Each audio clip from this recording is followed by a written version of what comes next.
All right. Welcome, everybody, to Across the Pond with Ahmed Baba and James Matthewson. We're going to give you a few minutes to jump in here before we really dive into the meat of stuff. But as you know, this is a show that bridges the gap between UK politics and US politics because they are increasingly interconnected. How are you doing, my brother James? I'm very good, man. I'm very good. I'm a bit wet because I've just been outside in the lovely Edinburgh spring, what was sunshine, and then all of a sudden not sunshine. So I got caught off guard by the rain, which is why you should never ever leave the house without an umbrella or a brolly, as we call it over here. Without my brolly, so I've paid the price. I've not been prepared, mate, and it's unfortunate. I'm going to steal Brawley, start using it over here. Oh, look, we Brolly. got people. Well, people are geeking out in the chat by your wording there. Really, On Brolly's a some great that's what one. she said, huh? Okay, we got Jennifer, we got Publius in here, we got the Savage Daughter, what is up? Barbara, Jay, as usual, Brittany, what is good? Jump in here, tell us where you're coming in from, as always, and engage in the chat. You know, this is a community where we have a conversation with you, not at you. And we got a lot to discuss today. We got a serious topic today. Although we Very will good. have some, of course, by the end, we'll probably get into the solving the meaning of life and the mystery of the universe as we tend to do in our tangents. We always But do. we're gonna start with Henry Nowak. And any of you guys been paying attention to what's going on in the UK? There is a firestorm erupting over the murder of an 18-year-old student named Henry Nowak by Vikram Digwa. He was a 23-year-old Sikh, and he was wielding his religious knife, a knife that Sikhs are, they're basically obligated to wear at all times, right? And effectively, what's causing this firestorm here is that when police arrive at the scene, as Henry is kind of dying effectively after being stabbed, they arrest him because the Vikram Digwa lied to the police and claimed he was the victim of a racist attack, and they were outside of his house. There's a lot of details that I think have been played out in the trial. He's since been sentenced to life in prison, but effectively the outrage that's happening here is that this young man was killed, was stabbed, and the police um arrested, handcuffed him based off the false lie of Vikram Digwa here. And what is coming out of this, of course, it's first off a disgusting tragedy, should not have happened. This individual is a sociopath. I think whatever members of his family enabled, like, clearly didn't know, like there was people standing What about around there that were like kind of acting as if the guy wasn't bleeding out. It was a horrible situation all around, really fucked up. yeah, But what's coming out after this, of course, is the far right in the UK, the Reform UK, is exploiting this. Nigel Farage has said that this is a case of anti-white prejudice, that it's a two-tiered police system, which he said in the House of Commons, and Keir Starmer has condemned during the question. So basically, the Prime Minister takes questions yeah, from other members of Parliament, and then just kind of wrap up exactly what happened here, so you guys all have the context. Effectively, he said people need to respond with white hot rage, with pure cold rage, and then there was violence and protests. And he is also saying that the white lives matter. Effectively, what's happening here is it's a justified anger at what happened here. This is a disgusting individual event, but now it is being kind of exploited to target an entire group of people, and also claiming that now the police themselves there's like systemic racism against white people in policing there, and now trying to exploit this for those purposes. So that is the big picture of what has gone down. For those of you who don't know, and James, what is your take now that we've given the context to everybody? yeah, absolutely. And great to have everyone joining. I think everyone's kind of a few things have been said already, and that you've covered, Ahmed, have kind of summarized that really perfectly. What we've seen is a horrendous event. Obviously, this is the trial. This is the sentencing that's just happened. So, of course, people are outraged and angry about this, but it's because the details are being brought back up and being talked about And now. the Um, body cam footage is really and the what's body cam footage, which has been part of the court process, has been released. The body cam footage is horrendous. I've watched it. it's really staggering. I mean, again, I'm not comparing. I think we need to be comparing, but when you look at some of the horrendous body cam footage we've seen from the USA, I would say regularly over the years of the murder of black people by police officers. You know, this one itself, perhaps compared side by side, wouldn't be as graphic. But what's really disturbing about it is the fact that you've got a young man dying on the ground. He's saying, "I've been stabbed." The police officer doesn't believe that he's been stabbed and instead handcuffs him because what they're responding to, they don't believe is a stabbing. They believe they are responding to a 999 call from the murderer and his brother, which is about a racial attack. So that's the way they framed that. They rang the police and said, "My brother's just been attacked for being Sikh by a white guy. He's attacked us. He's racist. He's on the ground. There's been no weapons." They repeatedly ask, "Are there any weapons?" No weapons, I believe nothing. they also told him that he was drunk. So Exactly. the way he That was behaving and falling over, the police at first thought he was drunk. exactly. But then I also hear in the body cam footage that the dad says something like that, or it's whoever's with him says something along the lines of his mouth is blood in his mouth. Yeah. So like there's acknowledgement of that. But yeah, Yeah. yeah, go ahead, continue. That's kind of where we were with this case, and it's kind of horrific, and he's rightly being sentenced. This guy was just a thug, right? Like Yeah, the fact that he used a religious ceremonial item as a murder weapon tells you everything you need to know about. You know, he's no more Sikh than I am. You know, like that is not something a practicing Sikh would ever do with that item that is a ceremonial item. It was kind of like an antique weapon, if you like. And from all they've said about the guy, he seems to have been showing it off around and bragging and yeah, threatening people and stuff. So, you know, the guy's a bad and he's just a bad guy. And he's rightly been sentenced to murder for 20 odd years minimum. Where we then arrive at is the politics of this, right? So I first came across it, and this is how fast things move, not because of the sentence, not because of the crime or whatever. I hadn't heard about the case. It was in Southampton. There was no reason for me to. Until Nigel Farage announces, leader of Reform UK, friends with Donald Trump, he announces that he's doing an address to the nation. I'm thinking, what's his address to the nation about, you know? He does this address live on YouTube, and in it, he says that white people now have fewer rights than minorities in Britain. It's echoing language from Enoch Powell, and any of our viewers who will know Enoch Powell was a historic conservative figure in Britain who did a famous called The Rivers of Blood, in which he said that one day the black man will hold the whip hand over the white man. Obviously, a semi-fascist, racist. Enoch Powell is considered to be now. Farage is echoing that, and what he then goes on to say is that people should respond to this. White people in Britain who are outraged by this should respond with pure, cold rage. Now, I don't know about you, mate, but that sounds like incitement to violence if I've ever heard it. So then last night, following that, just miraculously, all these far-right protesters come out. And look, I'm sure some of them in the local community would have been legitimate people with legitimate concerns about what happened and about the police process. But it was wrapped up and taken over by these far-right thugs, right? The kind of skinheads who turn up to everything and chant the same stuff about blood and soil.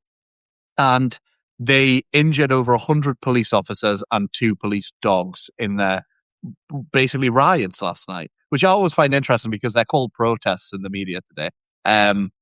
If it was black people burning down the local council estate in central London, they wouldn't be called protests, they'd be called riots. So it has gone to the core of this fabricated tension in Britain, because it really doesn't exist. There isn't that tension between these communities. People get on with each other for the most part. People do a lot of stuff. Sikhs especially, about anyone else in Britain, are out feeding the homeless. They're out hosting events at their temples. You know, everyone knows that's the case. But Nigel Farage has stood up and he has thrown a load of petrol on what was a small flame of anger, and he's using it to benefit his own political career. And, you know, we've seen the result of it overnight. Yeah, there's so many angles to this that I want to dive in with you. Whether it's the critiques of the police, which do have some merit in this case. I don't think in what Farage is saying, but we can get into that too. But also in the echoes of the U.S. tactics, which is kind of where I want to start. Where there's this anecdote extrapolation that the right does. It's if you watch Fox News, they'll take in the US, they'll take any random act of violence from an immigrant or a black person and extrapolate it as if it is the norm or the dominant behavior of this group of people, this demographic. It's this anecdote extrapolation, it's a disinformation tactic. It's used to fearmonger against groups of using individual actions to target entire groups. And that's what Nigel Farage is doing here. And one of the other really nefarious things that he's doing in the way he's speaking about this is, first off, this is really disgusting, obviously. And I was watching it back and I was repulsed by what I was seeing in the video and then the carelessness of how it was approached and how the police, obviously they thought they were coming in for a racist attack. So they didn't really do the fact finding that was necessary. They kind of jumped to the conclusion of the person without actually recognizing what was going on. And what's happening here is that Farage is also trying to make this the UK's George Floyd moment for white people. He's specifically compared it to that because disgustingly in the video, which is just sad, he says, "I can't breathe." In the video, as he's dying and as he's handcuffed, and obviously it's different than George Floyd because George Floyd was killed by a police officer. It's totally different layers, systemic racism, so many different, contextual components there. But the anger itself, it looks like in the moment it's kind of being successfully sold that way to the people by Farage, channeling people's real anger against the police, against now the Sikh community. But the thing is, with the Sikhs, I'm seeing them speaking out in repulsion. I'm seeing videos of people speaking out against this. I'm seeing Sikhs go on BBC, go on TV and speak out against this. Like, this happened in December 2025. It didn't just happen also, but it's just one of these things where there is this anecdote extrapolation. There's this targeting of entire group of people. There's this now false perception, which has been the dominant far right narrative, that the white genocide narrative, effectively, is the narrative that's being played on here. So, from what you're seeing in the UK, and from is it really successfully? Do you think it's permeating through a lot more than just the far right? Because from what I can see, it looks like, especially on social media, with Elon Musk tacking onto it on Twitter, I'm seeing a lot of discussion about this is becoming, people, the global far right, as we've talked about, is collaborative, and they seem to be rallying behind this narrative that this is the UK's George Floyd. He even said white lives matter. It's so transparent what they're trying to do here. Yeah, no, you're absolutely right. I think it is working today. It's cutting through generally. People are saying things like, well, and this is the issue for me. Nobody is saying that this isn't horrific. You're not going to find someone more critical of the police than me.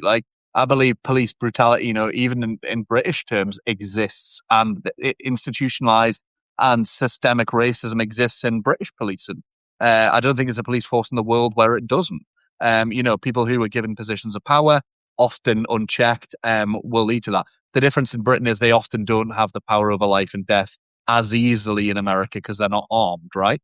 But in situations like this where someone's, it takes one error of judgment, it takes one kind of misunderstanding, or perhaps not doing the job properly and not following the assessments properly to end up with somebody dying and a loss of life, which is horrendous.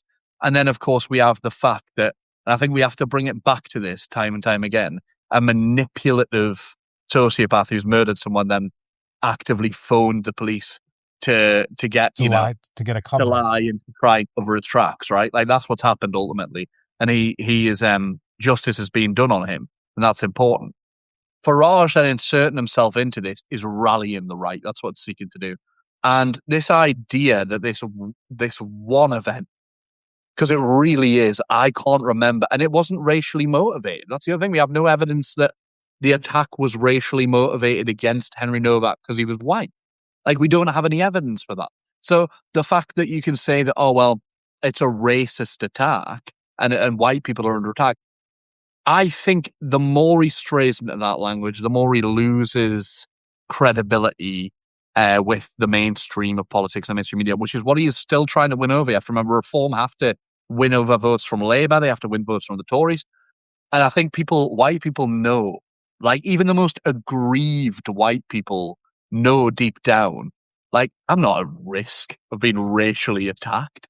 Like what a load of absolute bollocks. Like I've never faced racism once as a white person because I'm a white person. That's why, because it's not in the same ballpark or even world as the existence of anyone who has, a person of color would experience in Britain, let alone trying to then attribute it to the US. And that's the crucial thing here. Why are they briefing about George Floyd? Why are they briefing about, they're using the words like White Lives Matter? Yes, we had Black Lives Matter protests here, but they were in solidarity often with America and with people after the George Floyd murder. So, I think 100% it's deliberate, but 3,000% it's international.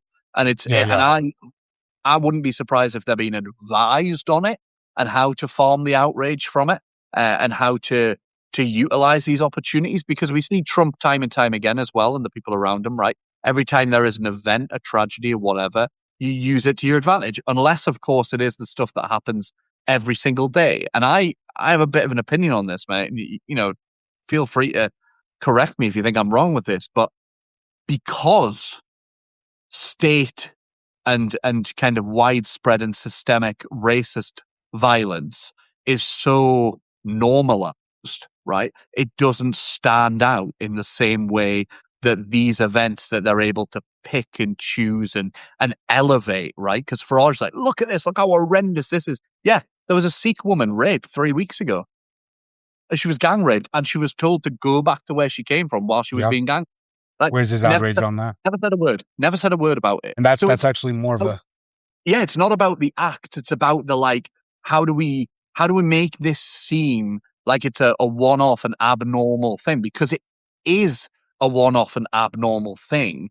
And because of that, he's able to then ignore what he says is just, it's just normal. Just normal crime, the rest of it. Exactly. And that's the thing where it's like real leaders and real, people who want to actually move, us as a whole forward, don't exploit this kind of thing like that. I'm glad you bring that up, that, it's a Trump thing. It's a right wing thing to every single tragedy, exploit it for your own gain rather than try to lead people out of it. Like when something like this happens, when a disgusting thing like this happens, which it's horrible. Like we acknowledge, like I was watching, I was feeling visceral anger watching it myself, and like this, I was like, God, this is disgusting that this happened. And it was but it was an individualized crime. This is not a Sikh thing. This is not a thing that, and I do understand the anger at police, which we can get to in a second, but that's a different conversation. Cool. But what has ended up being weaponized here is this like generalization, immediate generalization of entire groups of people. We saw this in the US where, this poor, it was horrific. She was on a bus. This white woman was sitting on a bus and got stabbed by a black man, right? And that became a huge story in the US, but it's like, there are people like, where's the protest? Well, he got sentenced and but there's no systemic thing there unless you're arguing that black people are a threat, right? And so also justice was done. Exactly. Justice has been done here. Often in the cases of minorities being attacked, is that like, what with George Floyd, the very people who were meant to be prosecuting crime were the ones who killed them, and then there was a miscarriage of justice. So there isn't that weight there. The two-tier policing thing is something. I want to introduce that, and I want to read it out to people because I want to give people a little bit of context. Yeah, I want to give people a little. We want to give people a little context because I was right about to bring it up because I have it written, the policy specifically that he's talking about. So James, I'm glad you bring that up because Farage's argument is now, because I think his initial argument was kind of like falling maybe a little bit flat with the White Lives Matter thing. So then in the House of Commons, which is potentially a little bit more of a, one that might get more traction with more people potentially, given that it's not as insane as White Lives Matter. Like I think the anger at the police is justified, but the way he's framing it, of course, is targeting police's anti-racism commitment. And this is a document that explicitly says producing equality of policing outcomes for people from different ethnic groups by responding to individuals and communities according to their specific needs, circumstances, and experiences, and understanding that these will be racialized and with the aim of reducing harm effectively. It's the one line that they're talking about in this racism commitment from police, which isn't like a let's discriminate against white people. So I want to read it out before we get to that, because it's like Farage is now standing in the House of Commons saying that there's a two-tier policing system where if you are a person of color, you are treated better than white people because of that one line there in that, and that's really what he's now jumping onto. So go ahead, continue. And this is it. The sick thing, the twisted thing with this, which is the same with all of, how this has always operated from Donald Trump to Farage to many different kind of authoritarians on the right, especially over the years, is they'll often use the area, like they'll flip the script with the thing that is actually doing the direct opposite of what they say it's doing, right? So they've done this with DEI, right? They'll say like, oh, DEI is discriminating against white people. No, it's not. Like DEI is making everything more accessible for everyone, right? That's, white people with disabilities included in that, like everybody and anybody who would be otherwise kept out of something. This idea of two-tier policing, right? The reason it's so catchy and so dangerous, really snazzy little word that you can say, an expression, two-tier policing, right? It catches on. You can believe it because we had these incidents in places like Rochdale and Rotherham in the Yorkshire areas of England, which are heavily a lot of those areas were settled in the 60s and 70s by people from Pakistani communities, right? Places like Bradford, the same as well. And people will often say like, oh, they've been taken over, they've been Islamified, these areas. But the reality is that's where there was work. That's where there was factory work. That's where there was mill work. That's where people came to work. And now what they'll say is like the grooming gangs of those areas were predominantly Pakistani men, right? And there was a cover-up for years. And part of the cover-up was because supposedly police at the time were worried about being accused of being racist. So they didn't want to. And this all comes, yes, it was horrific, and yes, it was crime, but it all comes from a complete lack of understanding between communities. What happens when communities aren't integrated properly? Pakistani communities didn't trust the police, understandably. Half of them were in the bloody, neo-fascist groups in the 60s and 70s that were kind of throwing firebombs at their businesses and smashing their windows. So a lot of that comes from that mistrust, and that just goes over time.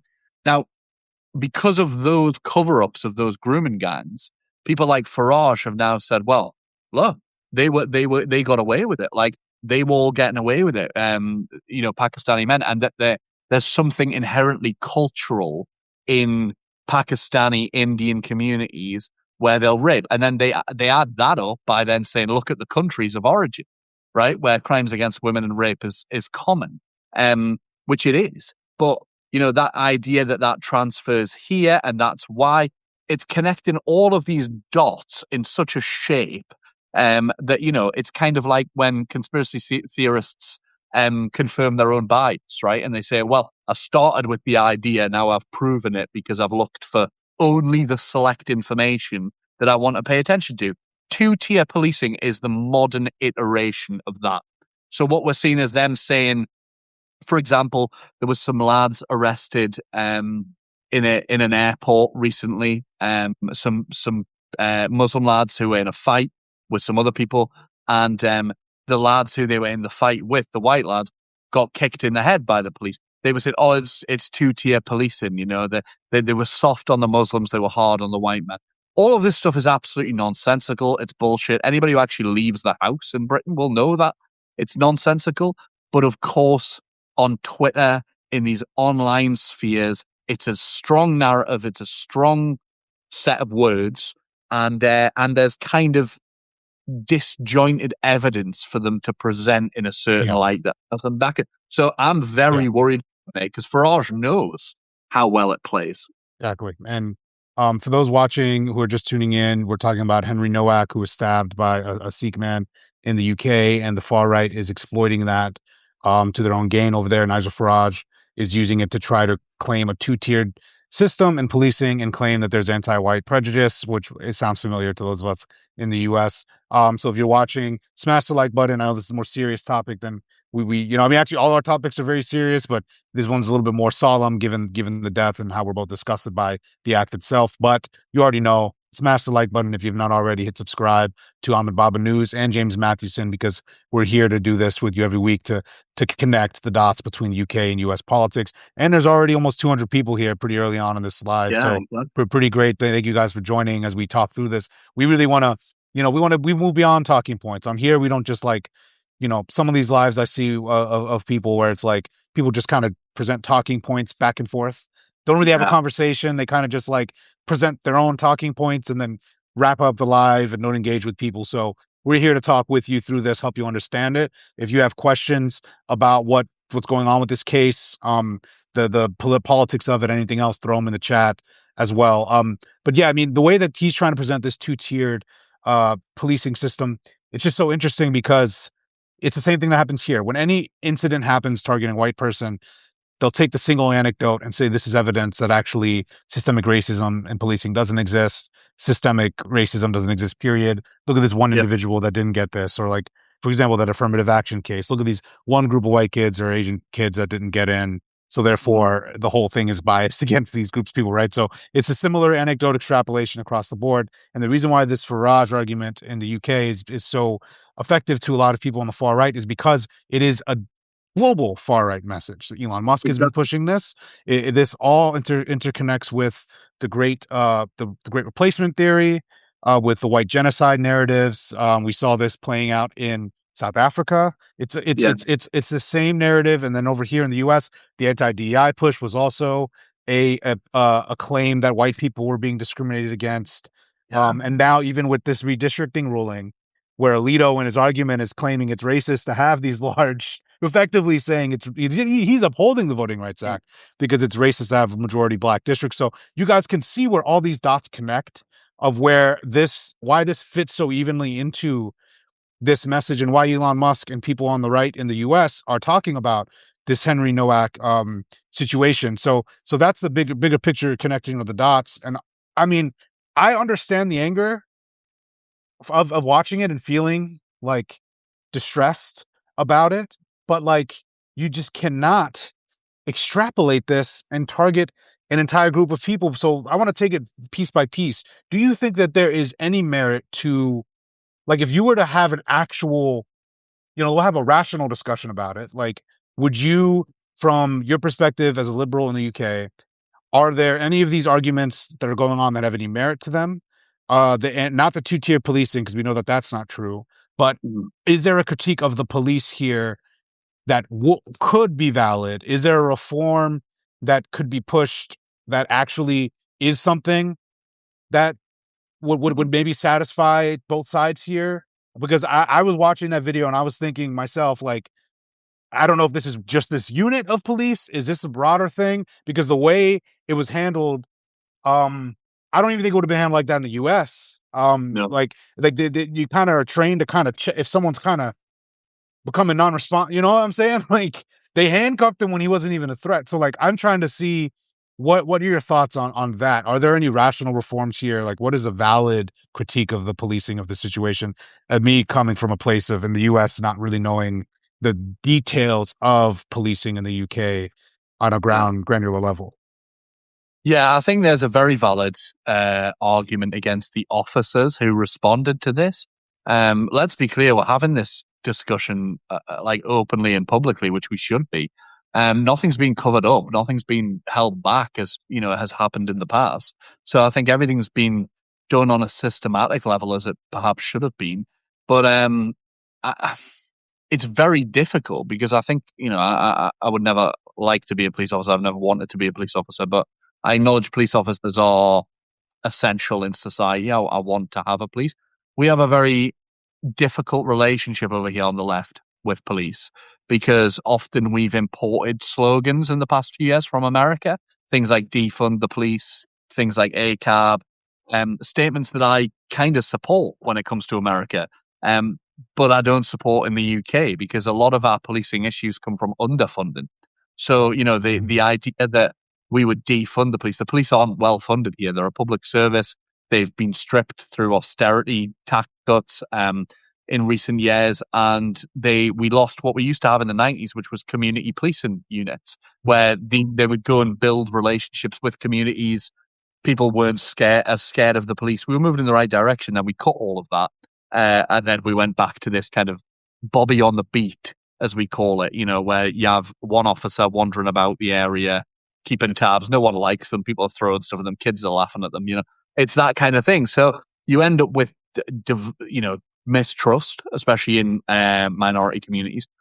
But then the response to that is, as a police department trying to learn, you basically have to say, well, okay, we will respond to we'll do all the training on racism, we'll do all that stuff. They've done that in recent years. People like Farage have been critical of that. They've said that DEI training has been pointless and a waste of money.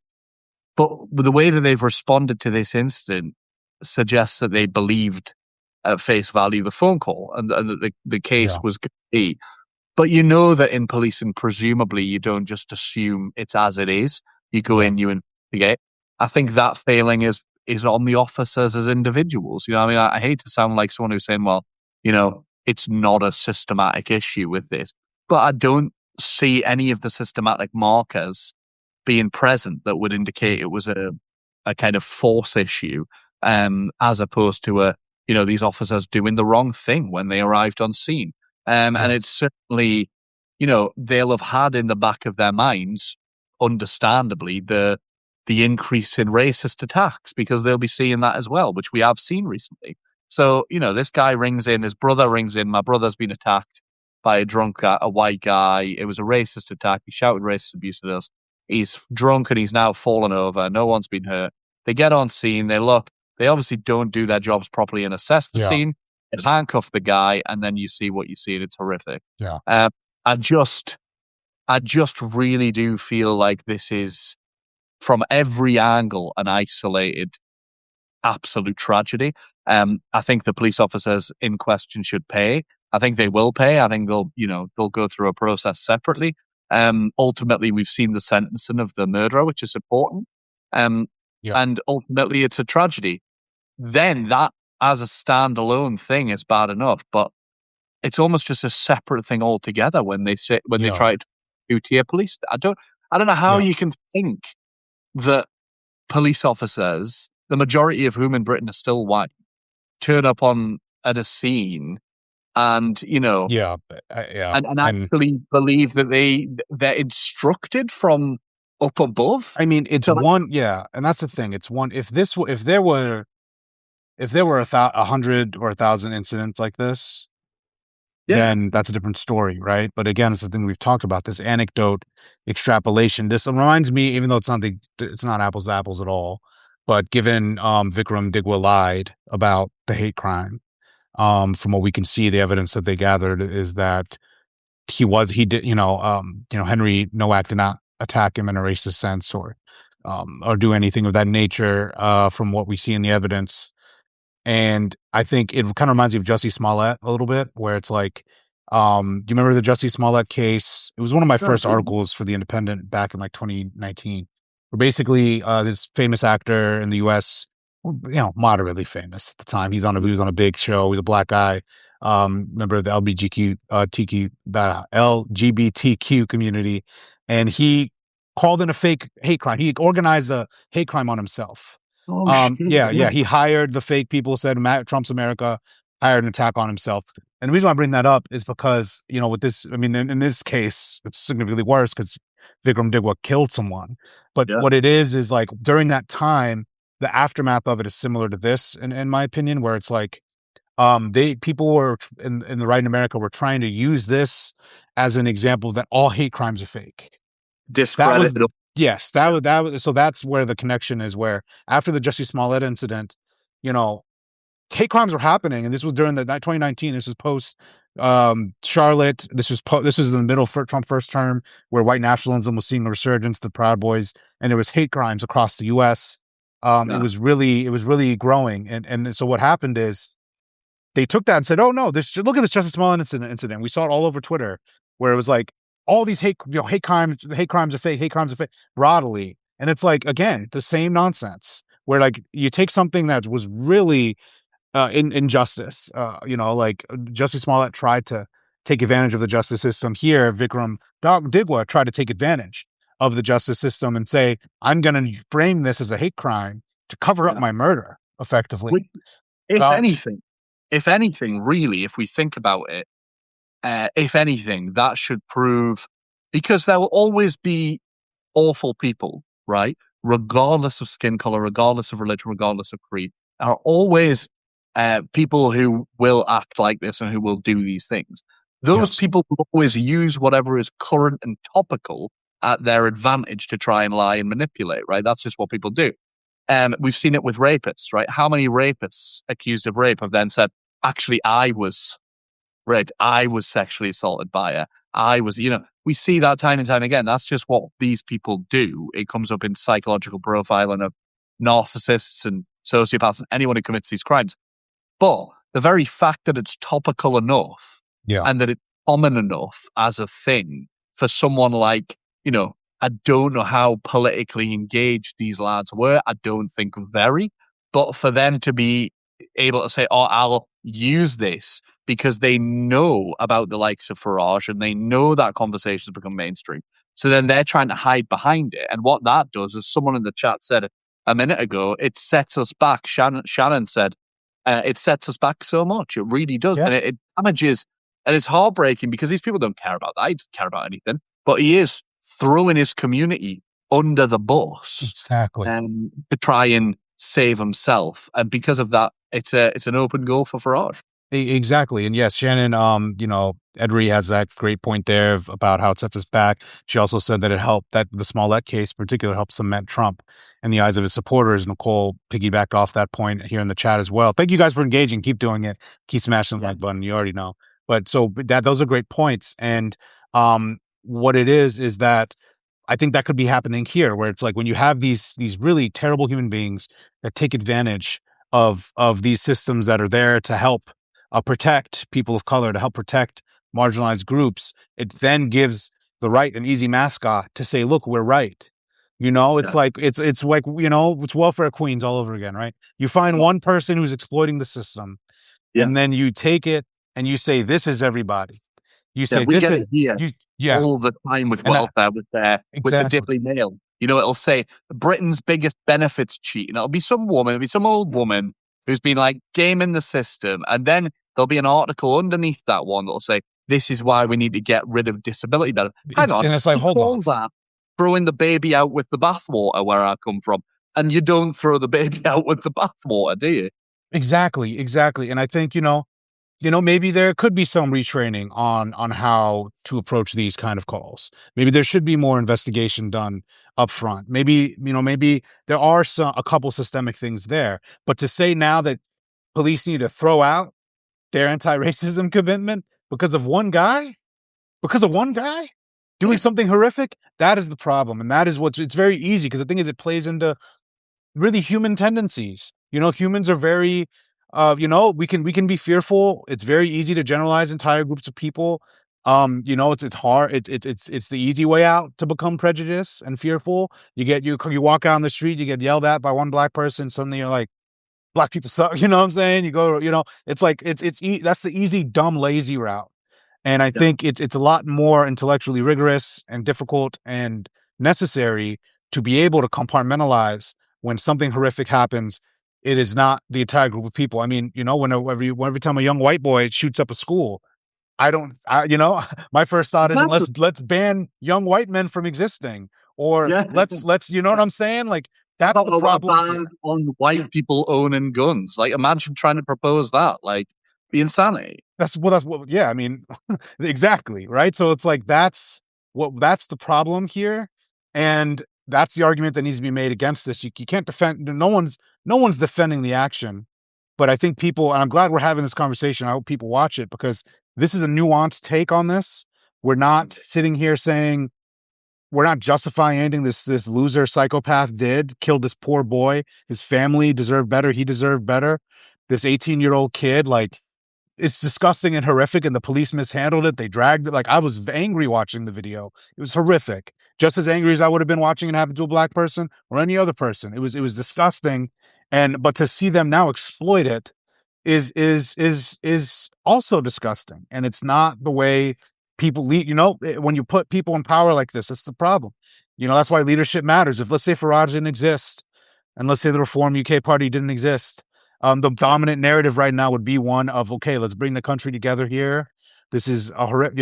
You don't see Henry's family going out here shit No. talking Sikhs or the police right now. They're in Imagine mourning. that.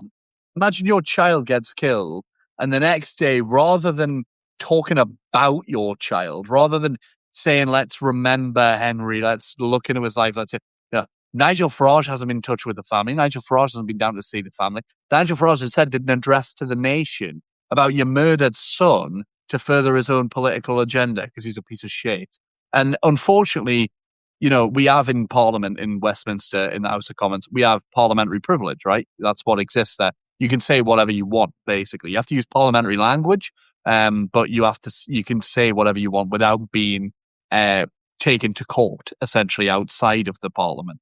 And it allows MPs to raise things that perhaps would have been, injunctions and all the rest of it. They can say things openly. So he's using his parliamentary privilege, right? For a job, by the way, he's not even doing half the time. So the past 77 votes in Parliament, 77 votes, he didn't turn up to vote for as an MP, as the MP for Clacton. Nobody in Clacton, the seaside town that he's meant to represent, has seen him for ages. I've spent half his time in America with Donald Trump.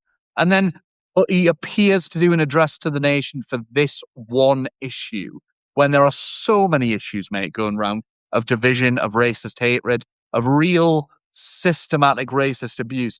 Never raised his head for any of it. And yet the wording in this address, he said that white people should respond with cold rage. I mean, what does that mean? Well, that's like Donald Trump saying, we're going to march on the Capitol. And then later on saying, well, I never said that. Like, I meant we're going to march down there. I meant we're going to go down there and protest. They're giving themselves just enough get out room to be able to say, oh, hang on a minute. I didn't mean incite violence. I meant rage at the ballot box or rage on X or Twitter. But then we saw violence immediately, and people in the House of Commons Exactly. they were yelling for him to condemn the violence, which he won't do. And No. the thing is here, yeah, and then that's all spot on here. And again, like, it's I'm glad we're having this conversation. I'm glad we're on the same page, because it's what goes viral and what is catchy is the easy, simplistic, angry, soundbitey shit, where it's like, what we need is more nuanced, more real conversations, and I've tried to check myself on this too, because like, I try to put myself in the shoes if this happened if the roles reversed, like, let's say this was a Sikh man or a black person in a white, and it's, what I'm saying? And the same kind of thing happened and it was a victim, how would I be responding? And I think I would also have a lot of anger at the police, right? And then I would be, but in that case, there's like a history of discrimination, right? So in that case, there's maybe a little more context. Yeah, there's a little bit more context there. So it's like, I don't know, I've just really tried to look at this objectively, and it's like, even then, the facts of the case, even in this, that's why I've really still brought it over here, where I'm like, I still have big critiques and questions for the police in this aspect, and the training of these people and things of that nature. But I'm not saying white genocide. I'm not saying anti-white prejudice, right? I'm not saying that this is the Sikh community should now not have to, now I see people questioning Sikhs even carrying their ceremonial knives because of this, Exactly. and so that's really where we have to have the nuance and draw the line internally and try to see this issue clearly, which is not happening. No, I think what we should all want, and Barbara in the chat, since you've joined, Barbara, I've seen a couple of times you've said, that you're really worried about, the police did something really bad here. I think you're right. And I think the way to solve that is a full inquiry. There needs to be a full inquiry into that, and I'm sure that will happen. If it doesn't happen, it should be pushed to happen. Nigel Farage could have chosen to use his platform and say, we need a full inquiry into the actions of the police on that day, as the Prime Minister said. He could have done that. He could have said, we'll support that.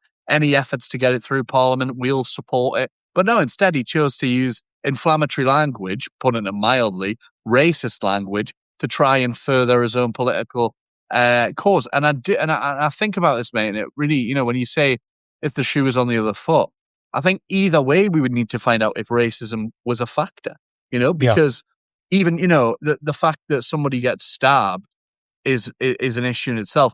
The fact then as to why that happened in those cases, they normally are very capable, I find, to find out if racism is a factor. It's something that police have been drilled into searching for and looking for here. So, that wouldn't be a concern that would be missed in my mind, but a full inquiry has to happen. Yeah. The issue is that this, as you say, with Nigel Farage and this language, the simplistic kind of like response, it's the political equivalent of punching a hole in a wall, right? When men get angry and punch a hole in a wall, right? Because it's inappropriate regardless. Like that, you should be in control of your faculties and your emotions, that you don't do stupid, immature shit like that. But Nigel Farage is giving them space to do that, to be like, your anger is justified, and while it may be justified, he's then pointing them in a certain way, and he's saying, direct your anger at these people. Exactly. And the thing is, if you do want, real reform, the right approach to this would have been, let's investigate what's going on with this incident. Let's investigate the conduct of this police. Let's investigate the training of these officers. Let's see what went wrong here. Let's see what reforms we could do. That's the way to do it. You don't say, get out on the street. What are you protesting for exactly is the question here. And that's the thing. It's like, if there was, for example, the comparison to George Floyd is null and void. If it was George Floyd, Jarek Chauvin was free. Jarek Chauvin hadn't been held to justice. For justice, and Ahmaud Arbery, like the people who, like in these cases, we were hoping for, and it was also the police himself who had his knee on the guy's neck. And the situation is that there was very clear things that people were saying they needed. They needed Chauvin in jail. They needed Chauvin to be sentenced. They needed Chauvin to be convicted. And they needed, so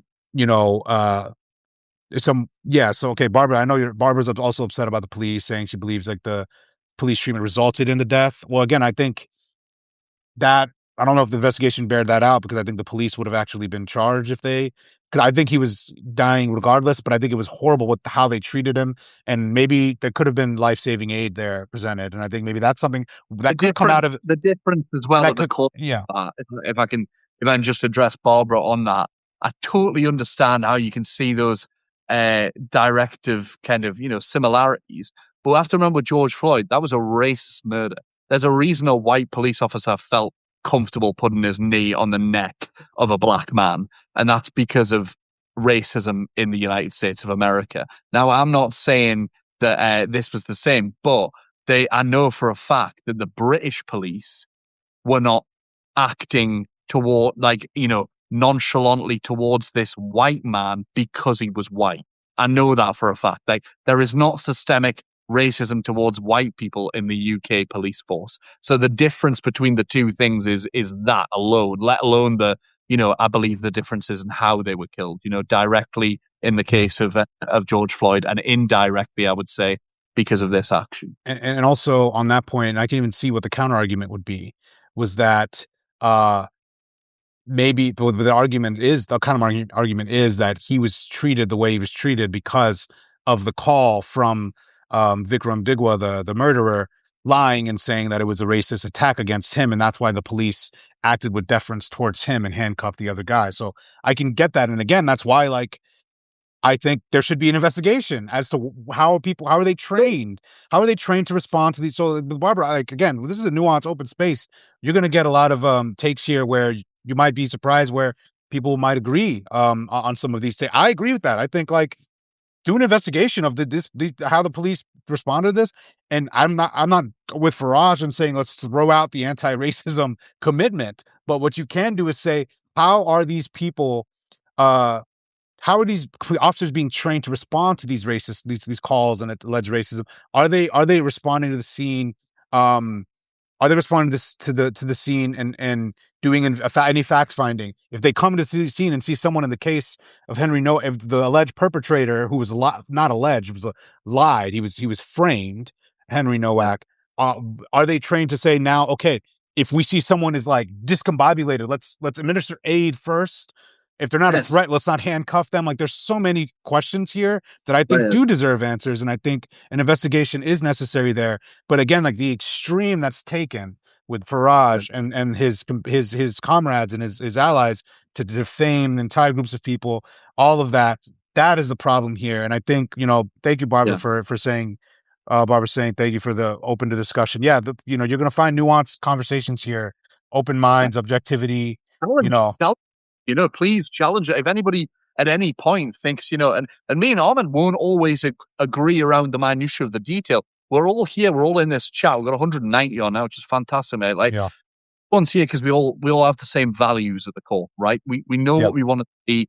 Issues like this challenge us as progressives because, and they're designed to. And these tests are almost cruel the way that they come up. And they are designed to be by the likes of Farage because it's our home turf, right? We think to ourselves, how dare you accuse progressives of some kind of racism or discrimination when we dedicate our lives to fighting that? And they're doing that for a reason, and it's to wind us up because they know when we're angry, when we're frustrated, when we're acting reactionary to things, then that means that we're on the back foot to them, and they will push us. and another component of this, which this could be controversial in the chat. I don't know if people agree with this, but one of the things it tries to do when we're angry and we're in those modes on and the liberal pro democracy side is it could entrench us to defend stupid shit. And Totally. that's what Nigel Farage is trying to get people in the liberal side to do. They're entrenching themselves in this view so they can say, look at them. They're defending this guy. They're defending this. But when you have the nuance, like the discussions we're having, we're saying, no, actually, the police did some shit wrong here. Well, no, actually, that. Because what we saw in 2020, in particular, this is where it might be controversial, is that the tagline defund the police, which Yeah. I think was really, really stupid. And that's just my take. It could have been reforming the police. We would have been fine. But like just having, people entrenching people into this like stance that then became really unpopular. Like that's what Nigel Farage is trying to bait liberals to do right now, where it's like, and that's where you have to be careful and smart, where it's like back in 2020, if I was, in a more prominent position at the time, could have been like, hop on the phone with some people and said, hey, like, let's be smart about our messaging here. Let's actually Yeah. talk about the real goals. And that was a moment in time where there was so much power and energy behind the progressive cause. Trump gets knocked out of office. That was basically the birth of woke becoming dominant.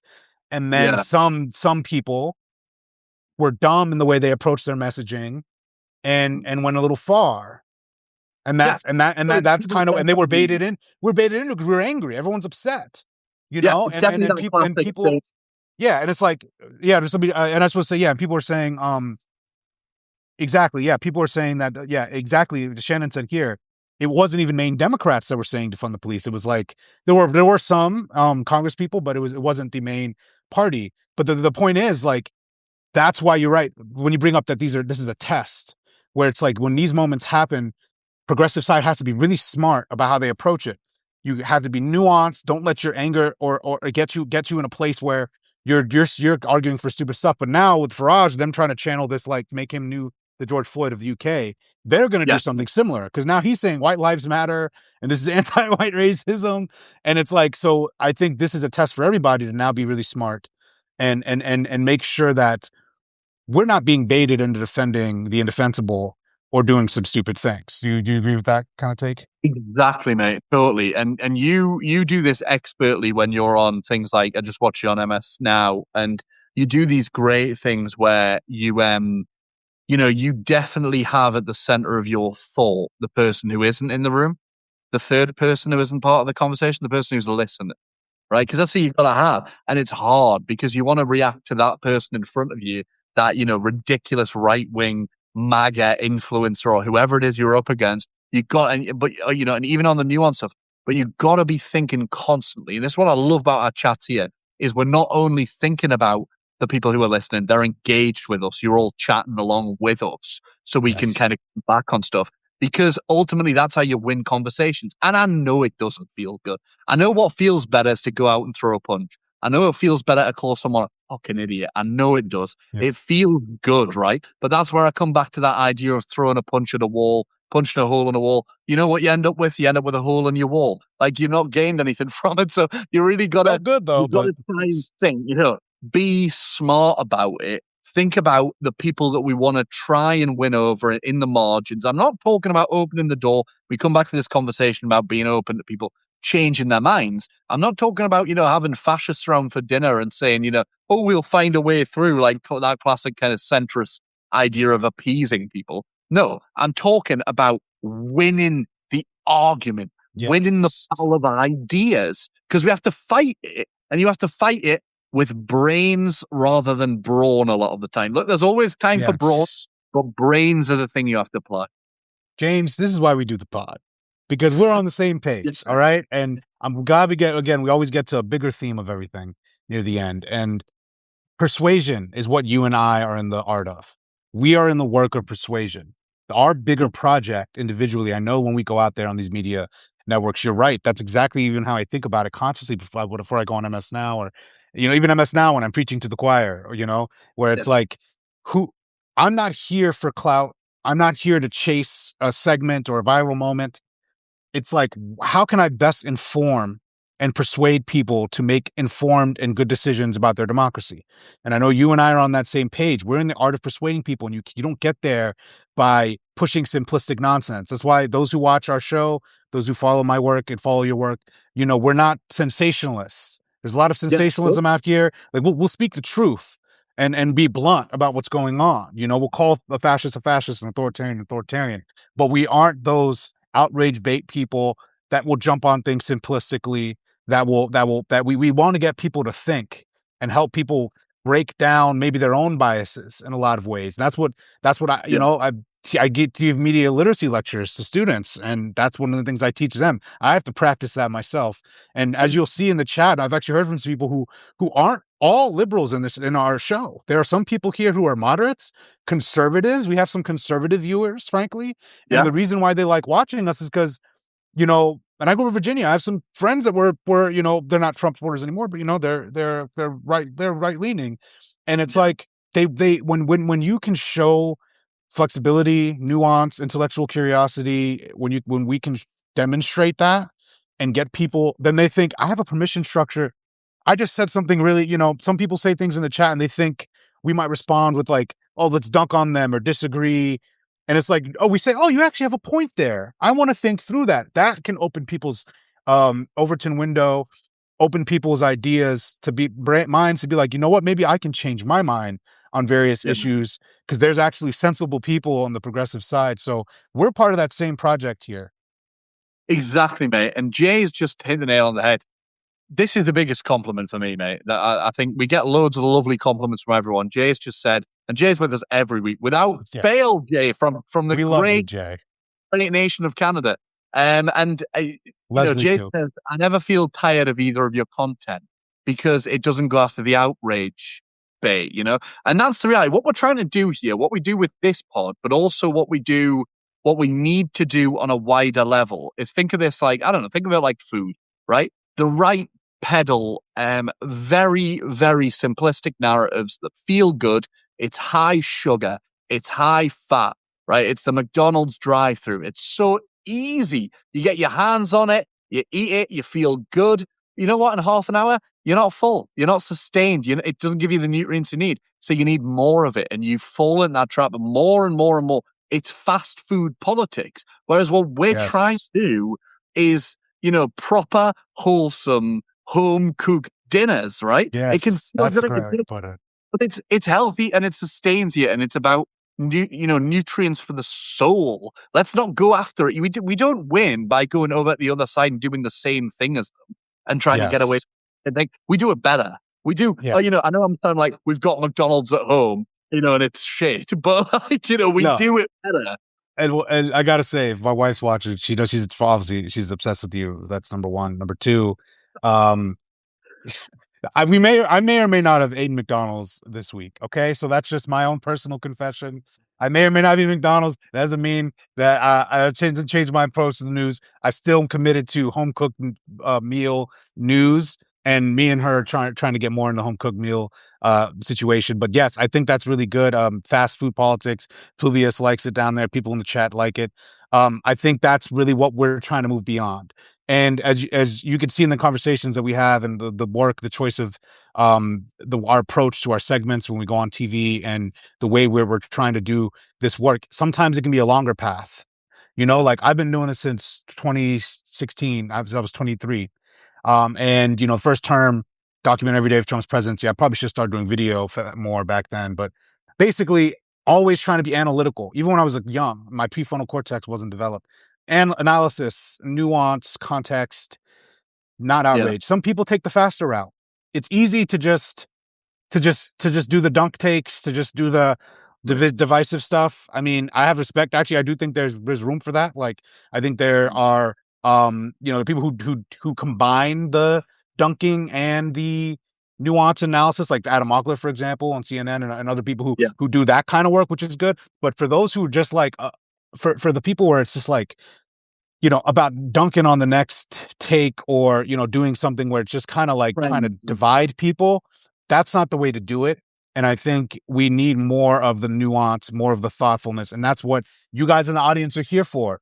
You guys in the chat, you help us think through things differently. We want to help you learn and become smarter so that you can think through the day's issues, bigger picture, so you're not stressed all the time. When you're getting constant outrage bait and just like the headlines of this is happening, this is the end of the world, this is the end of the world, that's going to stress you out. But when you can be given that ability to critically think through every development and put the bigger picture context and look at history and look at where the broader pendulum swings back and forth, you're able to navigate this world more coherently and your day-to-day life more coherently, because that's how you have to kind of navigate in the world. You have to be able to pull yourself back and not be anxious over every little development and see that the bigger picture thing's going to be okay. We want you to feel good. That's the crux of it. We don't want you to come away from these conversations feeling less than you were before, because these subject matters are horrible. They're stressful, they're anxiety inducing, of course they are. But I think the way that we can do it is in a way that means that we're prioritizing the self, we're prioritizing the way we engage with it and communicate with it. You and I wouldn't be able to do what we do, mate, if we burn out every week, going at things in a way that feels like we're not, nourishing ourselves or centering ourselves. And I think that's really, it comes back to the crux of why I love doing this every week, mate, because it really does, like, I feel like a lot of the stuff, and I'm very lucky with my opportunities. I just came back from BBC today, recording with them. I'm very lucky and very grateful for the platform that I have, but it takes out of me, right? And I'm tired afterwards and I'm drained, and I need to do something like watch like an episode of New Girl or watch an episode to like, detox. And like, this isn't that. This puts into me every week. And I feel the love coming from you. I feel the love coming from everyone in the chat. And it feels wholesome. And I think, we can keep that going, all of us together. But, the message for everyone from me before we wrap up is just, keep that at the center of your thought. Don't give yourself over to them. And don't lose what is important to you and what you're fighting for. Like that classic, I always end up with a film quote, don't I? But the Dead Poets Society one, I love Dead Poets Society. Robin Williams, oh, what an absolute angel.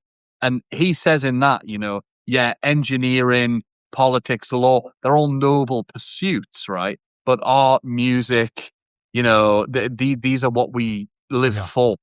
These are what we exist for. And I think if you put that at the center of everything, come from that place, you won't burn yourself out.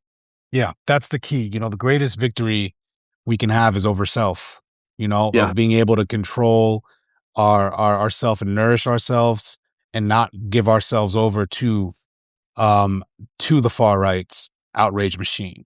Because that's what they want, day in, day out. They feel a visceral happiness when they trigger the libs, Don't let yourself be triggered. Don't let them scare you, make you outrage. I mean, you could be angry at the fundamental stuff they're doing, but always go back to that. People in the chat talking about meditation earlier. That's one of my practices, and reading books about Stoicism and Eastern spirituality. And, I had a real monk period in my early 20s. Jay asked, like, how do we stay calm and stuff. I legit went monk mode in my early 20s when I was doing this rant work and reading about Eastern Yeah. spirituality, meditation, and the spiritual self and the centering yourself and all that. And I think really I fail multiple times a week, but like we jump on the wagon and we try to stay stay centered. And that's the key. And that's what you guys have to do when watching this. Like, recognize that every piece of information that's coming at you has an objective, and try to figure out what the intent of those people and those pieces of information are, even on our side, especially on our side. If someone that you trust is exploiting that trust to just try to outrage you, or just try to, it's one of the reasons why, like, I am really nuanced when it comes to my critique of media. Like, I'm not going to sit here and say corporate media bad, mainstream media bad, because the New York Times does some of the greatest reporting on the planet. Yeah. Like, they have some of the greatest reporters of all time. Like, come on. I mean, but I can attack Fox News. I can attack CBS. I can attack some of the reporting in New York Times, some of the reporting in CNN. But it's like, again, nuance. It's easy to be simplistic. It's easy to package things into broad attacks, simplify who the enemy is. But it's a lot harder to be nuanced and calm about things. And that is what we try to hold this calm space for discussion, not only between me and James, but with you guys. And we see Barbara in the chat, others in the chat. Barbara coming in the beginning of the chat, really angry about what happened to Henry Nowak, and then we were also angry about what happened, right? And then we all kind of came to a place of agreement and understanding and nuance of what happened in that case, and coming to almost a communal agreement of how we should be thinking about this, and why the people exploiting it are also doing an injustice to Henry's memory, as well as what Vikram Digwa did. Yeah, definitely, 100%, mate. And lots of love to you, Barbara. Thank you for. Everyone's been fantastic tonight. Jennifer, I do have to say as well, Jennifer was standing up for eating McDonald's. Jennifer, I've eaten McDonald's 4 times this week, and that's a quiet week for me with McDonald's. So don't think that I'm out here preaching some purity when I'm living a lie outside. But you don't maintain a temple of a body like I've got without putting the work in, and you have to get to McDonald's at least 3 times a week. You got to enjoy yourself. It's not about enjoy yourself. It's not about any of that. It's just about, and Barbara, your anger as well from this, could totally feel that. Like, make sure that you are, you're acknowledging that, you're focused on it, you're reading about it, but make sure you're also taking care of yourself, because it's got to be your number one focus up here, 100%. Exactly. I've had a great time hearing from everyone this week, mate. It's been a really engaging session. Yeah, this is, everybody's in here. We see you. Just some shout outs before we wrap up. See you, Lynette. We see you, Gene. We see you, Jane, Paula. We see you, Shannon, you Jay, of course, Barbara, everyone who's been, Publius, Jennifer, everyone who's been so wonderful in the chat this whole time. Brittany chiming in earlier. Just so many, now it's becoming too many names to even shout out. The community we have here is wonderful. It's great. You guys show up every week. Every week, you guys know, 11:30 a.m. We'll be back here again next week to talk through something else and to help you guys understand things, because we're here with the intention of informing you, not scaring you. And also, if you just enjoy, some people broing down, like, you guys have watched our friendship blossom. We're gonna get sentimental over here for a second. James and I become more friends throughout this pod, and it's been wonderful chatting with you, man. And happy for everything you got going on in your life. You already know. I'm happy for you and glad you're vibing.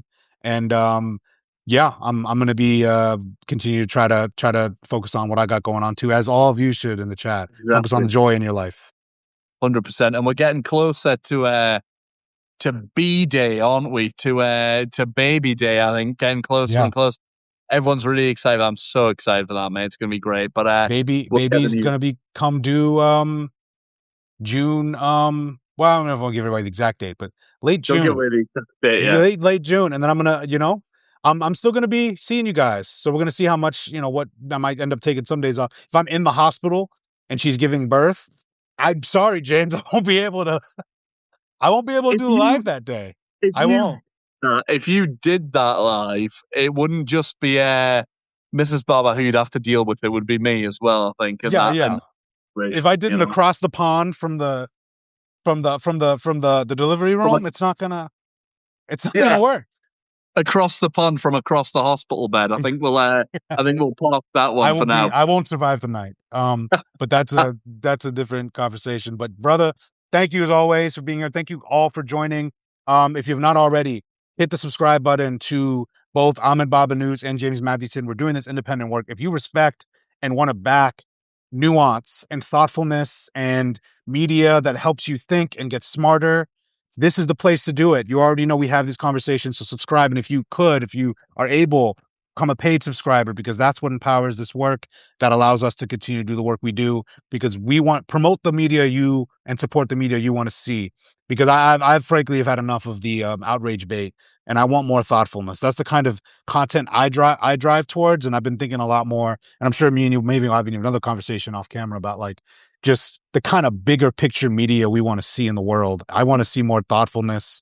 I want to see more stuff that makes me think. So thank you guys for being here, James. Any final words? No, you're absolutely right, man. I want to see things people believe. I want to see people believe in what they're saying.